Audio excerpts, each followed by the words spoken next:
तो hello everyone, welcome to my channel Sunita Sharma. मन की बातें, मन के काम। तो आपका मेरे चैनल में आपका बहुत बहुत स्वागत है। कहिए कैसे हैं आप? आई होप अच्छे ही होंगे और मैं भी अच्छी हूँ। तो वीडियो शुरू करने से पहले अगर अभी तक आपने मेरे चैनल को सब्सक्राइब नहीं किया तो कर लीजिए। आपको बहुत अच्छे अच्छे मोटिवेशनल वीडियो और डेली ब्लॉगिंग वगैरह सब कुछ मिलेगा। आपको एक ही चैनल पर सब कुछ मिलेगा। तो आज मैं बात करने वाली हूँ मन की बातें, मन के काम में किसी के मन की बात जो उसने मुझसे शेयर की, जो उसने मुझे बताई, जो अपनी फीलिंग मेरे साथ शेयर की, वो मैं आप लोगों के साथ शेयर करना चाहती हूँ। तो आज मैं बहुत ही सेंसिटिव मुद्दा है उस पर बात करने वाली हूँ। और मैं बात करने वाली हूँ किसी के तलाक के बारे में। किसी के तलाक के बारे में हो रहा है तलाक, लेकिन तलाक के बाद क्यों लेना पड़ा, तलाक क्यों ले रहे हैं तलाक, बहुत सारे सवाल आते हैं मन में। और ठीक भी है भाई, जब आजकल इतनी बुरी स्थिति हो रही है, कौन जिम्मेदार है इसका? हमारा समाज जिम्मेदार है, माँ बाप जिम्मेदार हैं, या वो जो लड़के जिम्मेदार हैं, या ये लड़कियां जिम्मेदार हैं? तलाक में किसकी गलती है? बहुत सारी चीज़ें होती हैं सब मिला के। तो मैं किसी के मन की बात करने वाली हूँ, उससे जो मेरे मन में शेयर की, गलती किसकी थी पता नहीं। आप लोग बताइएगा कमेंट करके, और उसको लड़की को क्या करना चाहिए ये भी कमेंट करके ज़रूर बताइएगा।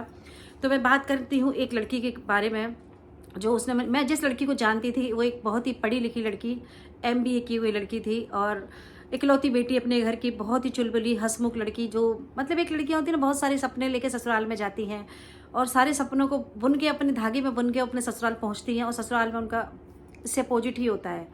ये तो मुझे नहीं पता कि लड़के की गलती है लड़की, मैं नहीं ये कह रही कि कभी कभी लड़के ही गलत होते हैं। कई केस मैंने ऐसे भी देखे हैं जहाँ लड़के बहुत अच्छे हैं, लड़कियों ने उनका जीना आराम कर रखा है, ये सच्चाई है। लेकिन मैं आज जिस लड़की की बात कर रही हूँ, तो उस लड़की को जो मैं जानती हूँ, वो चुलबुली मस्तीखोर लड़की, प्यारी सी बच्ची थी वो। शादी से पहले कि मैं उसको जितना जानती थी, उसके बाद मुझे उससे कांटेक्ट नहीं रहा कभी। तो जब मुझे मिली और टकराई मुझसे, तो मैंने उससे पूछा, तो उसने मुझसे अपने मन की बात शेयर की। उसने जो मुझे बताया वो आप लोगों के साथ शेयर करने वाली हूँ। तो उसने मुझे बताया कि उसकी शादी हुई थी, और शादी हुई थी उसकी, वो एक अच्छी सिटी में रहती थी। अच्छी भी सिटी में रहने के बाद जब उसके लिए लड़के देखने शुरू करे, तो थोड़े और बैकवर्ड एरिया में उसके लिए लड़का देखा, तो वहाँ उस घर वालों ने, बाकी लोगों ने मना कर दिया ये सोच के कि भाई लड़का बैकवर्ड में है, लड़की सिटी की, अच्छी सिटी की है, और गाँव में सर्वाइव नहीं कर पाएगी। और हर माँ बाप ये चाहते हैं कि उनकी बेटी हमेशा सुखी रहे, और अपनी बेटी की सुख सुविधाओं के हिसाब से कोशिश करते हैं कि उसके लिए घर ढूंढा जाए, और ढूंढते भी हैं। जहाँ तक मुझे लगता है सभी ढूंढते हैं, बाकी अपनी अपनी किस्मत है, अपने अपने दुख है। तो जब उस लड़की को वहाँ से थोड़ा सा बैकवर्ड एरिया से शादी नहीं हुई, और उसकी शादी जिस शहर में रहती थी उसी शहर में हो गई। अच्छा बड़ा शहर है, कोई छोटा शहर नहीं है। लड़की MBA, शादी हुई, शादी के बाद लड़की गई। तो लड़की को शादी से पहले ही पता नहीं क्यों उसका जो फीलिंग आ रही थी, उसको ये आ रही थी कि ये लोग ना जितने अच्छे दिख रहे हैं उतने है नहीं है। उसने बात अपने घर वालों से भी शेयर की, तो घर वालों ने भी बोल दिया तुम्हें बहुत समझ है, अभी तुम तो बच्ची हो, तुम्हें क्या जानकारी है, तुम्हें कोई समझ नहीं है। तो ऐसे करके उस बच्ची को दबा दिया गया। और उसने एक दो बार, उसने मुझे बताया कि उसने लड़के ने एक दो बार ड्रिंक करके उससे शादी से पहले बात की, तो लड़की को तो बिल्कुल भी नहीं अच्छा लगा। और थोड़ी उनकी जो कास्ट है, उनकी कास्ट में बोल दिया जाता है, यार हमारे यहाँ तो ये दबंगाई, हमारे यहाँ तो शौक में ले लेते, तो कोई बड़ी बात नहीं है। ऐसे करके उस लड़की को दबा दिया गया, और ऐसे जैसे करके शादी हो गई। शादी के बाद जब लड़की ने मुझे बताया कि आंटी पहली ही रात में लड़का फुल दारू के नशे में उसके पास आया था, फुल नशे में था। लड़की की शादी हो चुकी थी, और लड़की अपने आप को ठगा सा महसूस कर रही थी कि आज मैं फर्स्ट रात है मेरी इस घर में, पहली रात है। और मतलब मुझे इस, मतलब क्या सोच के, मतलब उसका दिमाग ही हिल गया कि क्या मैं इस स्थिति को कैसे हैंडल करूं। लड़का बिल्कुल नशे में आया था। लड़की ने सोचा अब शादी हो चुकी है, माँ बाप की इज्जत भी रखनी है, और अब कुछ हो नहीं सकता। तो उसने सोचा चलो धीरे धीरे हम बात करूंगी, धीरे धीरे मैं कोशिश करूंगी कि ठीक हो जाए सब कुछ। और उसने प्रयास भी किया, धीरे धीरे उसने प्रयास किया। लड़के का जो बिहेवियर था बहुत ही अग्रेसिव था, बात बात पर गुस्सा करना, हाथ भी उठा देना, बेइज्जती करना। अगर वो मायके में लड़की आई उसको लेने आए तो बाहर से ही खड़ा होकर चिल्ला चिल्ला के ले जाना। उस लड़के ने, मतलब लड़की को तो बिल्कुल अपोजिट ही था। एक पढ़ी लिखी MBA पास लड़की, और आजकल की जो लड़कियां पढ़ी लिखी होती हैं समझ सकती हैं कि वो एडजस्टमेंट एक हद तक ही कर पाती, जितना वो कर पाएंगी, उसके बाद उनसे शायद नहीं बर्दाश्त होता। और लड़की ने अपनी हरकतें शुरू कर दी। उस लड़की की हरकतों में उसके शायद घर वाले भी शामिल हो गए। लड़की ने बताया कि एक बार याद है उसको, जब ऐसा सब कुछ चलता रहा, मारपीट होती रही, लड़की झेलती रही। और तो लड़की ने, मतलब बच्चे होने का तो सोचा ही नहीं था उस लड़की ने कि मैं बच्चे अभी करूंगी, क्योंकि उसकी स्थिति ऐसी थी नहीं वो बच्चे पैदा कर ले। तो उसके ससुर ने उस लड़की को, उसकी ससुराल में उसी के साथ किसी और की भी शादी हुई होगी, तो लड़की के ससुर ने, जो लड़की मतलब बहू के ससुर ने, उसको ताना मारा कि क्या तुम्हारी लड़की मेरे लड़के के साथ तो सोती ही नहीं जो बच्चे पैदा होंगे। सोचिए, कोई बाप अपनी बहू को ससुर बोल सकता है इस तरह से? तो लड़की बोली कि मुझे आंटी बहुत बुरा लगा, और बुरा लगने के बाद मैंने फिर डिसाइड किया कि मैं एक बच्चा पैदा करती हूँ, शायद मेरे घर का ये हालात ठीक हो जाए, मेरा पति ठीक हो जाए। और उसने फिर बच्चा बेबी कंसीव किया और उसके बाद उसको बेटी पैदा हुई। बेटी के जो 9 महीने का पीरियड था वो भी लड़ाई झगड़ा कलेश वहीं गुजरा। कहीं कुछ अच्छा नहीं था। लड़की कह रही थी मैं अंदर से मुझे फीलिंग ही नहीं आती थी कि ये पति है, कि मतलब अंदर से चीज़ें ख़त्म होने लगी थी उसके। और कोई भी चीज़ धीरे धीरे ही होती है, एक साथ कभी कुछ नहीं होता है। बेटी पैदा हुई उसके, और बेटी पैदा होने के बाद भी जो बेटी मायके में ही पैदा हुई थी, 2-4-5 महीने उसने मायके में गुजारे। लेकिन उसके बाद ना उसका हस्बैंड उससे मिलने आया, ना ससुराल वालों ने ज़्यादा रिस्पॉन्स दिया। चलो 4-5 महीने की अपनी बेटी को लेकर फिर वह वापस ससुराल गई। सब कुछ सोचा था कि चलो धीरे धीरे ठीक करेगी, और बेटी भी पैदा हो गई है, जिम्मेदारी आ गई है।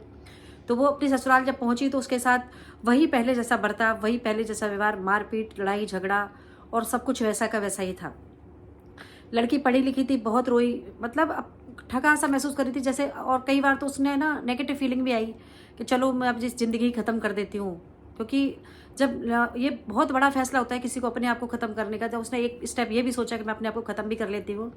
क्योंकि समाज और ये जो दुनिया और ये जो रिश्तेदार किसी को जीने नहीं देते। अरे उनकी लड़की तो मायके में आ गई है, उनकी लड़की तो मायके बैठी हुई है, पता नहीं इनकी गलती होगी, अच्छा वाला तो परिवार है, अच्छा वाला तो लोग हैं, इन्हें तो ये चाहिए, इन्हें माँ बाप को नहीं रखना है, इनको सास ससुर को नहीं निभाना है। इस तरह की अंदर की चीज़ें किसी को भी नहीं पता होती, बाहर से जो दिखता है बस बोलना है।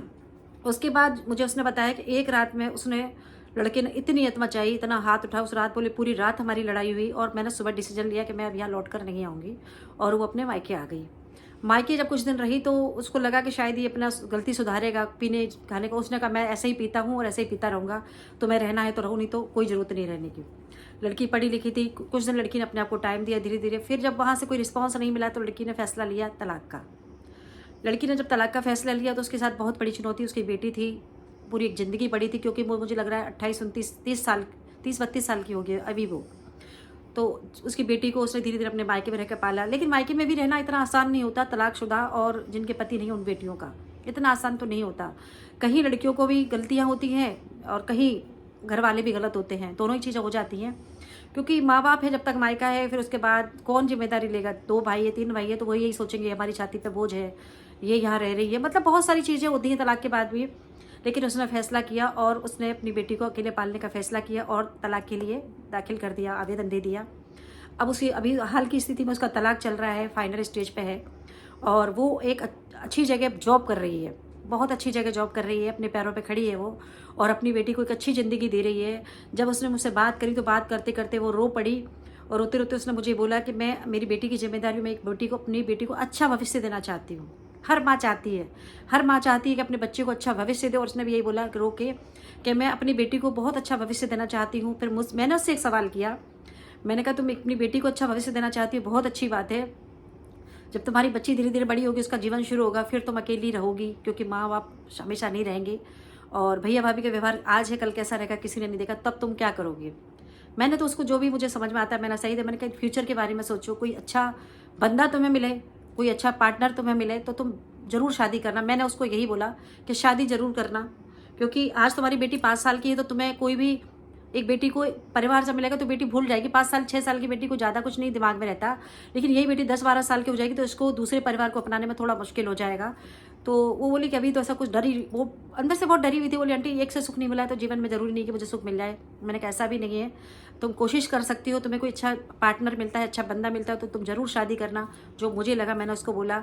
और तुम, मैंने कहा बहुत, उसने मुझसे काफ़ी चीज़ें कही कि आंटी आज अंदर से डर लगता है, अकेली जब होती हूँ तो बुरा भी लगता है, जब तैयार होकर मुस्कुरा के निकलती हूँ तो ये लोग मुझे पता नहीं कि अजीब निगाहों से देखते हैं, जब किसी फंक्शन में जाती हूँ तो लोगों की निगाहें मुझ पर रहती हैं, धीरे धीरे बातें भी करते हैं, तलाक हो गया है, ससुराल में निभा नहीं पाई हैं, बहुत सारी चीज़ें हैं, बहुत सारा दर्द था, बहुत सारी तन्हाई है। तलाक के बाद का जीवन भी आसान नहीं होता है। फिर उसने मुझसे एक ही बात कही, समाज के लिए मैसेज दिया। उसने मुझसे बोला कि मैं अगर आपसे ये बात शेयर कर रही हूँ मेरे मन की, अगर ये बातें आगे आप रखोगे तो ये ज़रूर, उसकी तरफ से बोला ये मन की बात उसने अपने आने वाली पीढ़ी के लिए, आने वाली लड़कियों के लिए, आने वाली जनरेशन के लिए कही है कि हर लड़की को पढ़ना लिखना बहुत ज़रूरी है और अपने पैरों पर खड़ा होना। हर लड़की को पढ़ना लिखना बहुत ज़रूरी है और अपने पैरों पे खड़े होना बहुत ज़रूरी है। आपको एक एक पैसे, एक एक रुपए के लिए अपने सास ससुर, अपनी फैमिली और पति पर मोहताज मत रहना। चाहे हालात कैसे भी हों, आप नौकरी करिए, आप अपने पैरों पे खड़े होइए, बहुत ज़रूरी है। आपको अपना आत्मसम्मान पाने के लिए, सम्मान पाने के लिए आपको अपने पैरों पे खड़े होना बहुत ज़रूरी है। ये उसने कहा कि मेरे पास एक डिग्री है, मेरे पास एक एजुकेशन थी, शिक्षा है, ज्ञान था कि मैं MBA करी हूँ, मेरी बहुत अच्छी जॉब लग गई है कि मैं किसी पे मोहताज नहीं हूँ। तो ये समाज के लिए उसने बहुत अच्छा संदेश दिया और मुझे भी बहुत अच्छा लगा। तो ये उसके मन की बात थी, ये उसकी स्टोरी थी छोटी सी, हमारे लिए एक स्टोरी है, लेकिन ये जीवन जो उसने जिया है, ये सब बहुत कुछ उसने सहा होगा जो मुझे कहने में आसान लग रहा है, लेकिन उसने जब सहा होगा तो वही जानती है। तो ये थी मन की बात मेरी उस बेटी की, और उसने आगे जो बात रखी है, आपको कमेंट करके ज़रूर मुझे बताइए कि उस लड़की को क्या करना चाहिए, उसने सही फैसला लिया या गलत फैसला लिए।